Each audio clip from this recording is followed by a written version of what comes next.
نو طالبانو ورونو کله مو چې د کاغذ په پاڼه لیکل ولیدل ویې ګورئ معلومات به درته وسي ځان نه طالبانو داسې خلک مه جوړوئ چې زه به یو مثال درته ویم طالبانو ورونو دا کتابونه نه دي هر کتاب چې ګوري سړي ته یو فکر ورکوي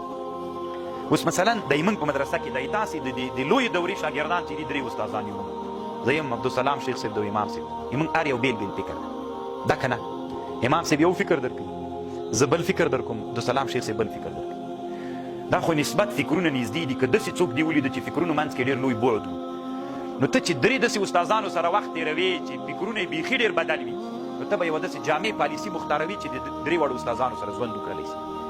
ته داسې فکر وکړه چې اوس مثلا دما کتابخانې ته راننوځې طالبانو په زورګونو جلدونه کتابونه لیکلي پکې څو جلدونه په زورګونو جلدونه نو دا هر ملا به طالبانو یو فکر لري د هر کتاب چې چا جوړ کړی که بیل بیل فکر نو ته به اوس د دې ټولو علماو نه مجتمعي او دا ټول مسلمانان تېر سوي قرآن او د حدیثو تشریح کړي ته به داسې یو جامع فکر جوړوي داسې یو جامع فکر به جوړوي طالبانو که نه چې د ټولو علما د اسلام په دایره کې راولي او که داسې فکر به جوړوي چې دا وباسه کافر دا کتاب ایسته واچو کافر دا ایسته واچو نو زه فکر کوم بیا ته طالبانو یو جامع سړی جوړ نه سو دا سړی سره طالبانو دا امام غزالي څه ورته وایي په رب العالمین قسم طالبانو موسیقي ته حلاله وایي یو درس بیا دیدم درته وایم چې زړه مې ډېر ده که نه تا چې مخکې ویلي یو درس دیده بیا درته زه وایم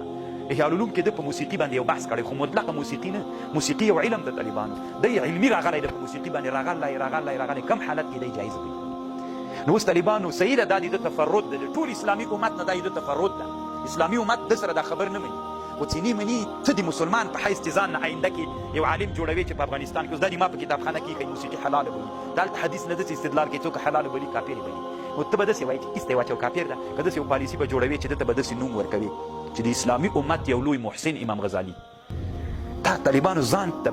سره په ژوند کې داسې یو پالیسي جوړه کوي چې اسلامي امت پکې رانغښتی دی نو که داسې په دې خبرو باندې موږ هر څوک کافر کوو طالبانو بیا فکر نه کوم چې د دنیا کې ته لالو به تنا پاتې دا ټول علما به بیا څه کوي تا سره نه پاتې کېږي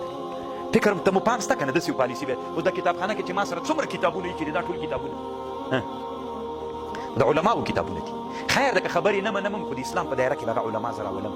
زر به طالبانو ځان نه متشددین نه جوړو چې یو چا باندې نعوذ بالله په علماو په علمي میدان کې د کفر فتواو تاسې چې د امام غزالي همدغه بحث وکړئ من کتلی هم د احیاء العلوم کې بیا مې ټول ډېر ښه مفهرس کړی ده بیا انشاءالله یو درس مې چې اراده مې ده تاسې ته وایم چې په اصلي هدف مې پوه کړم چې څه ویلی دا اوس څنګه خبره ده دا مطلب یې څه دی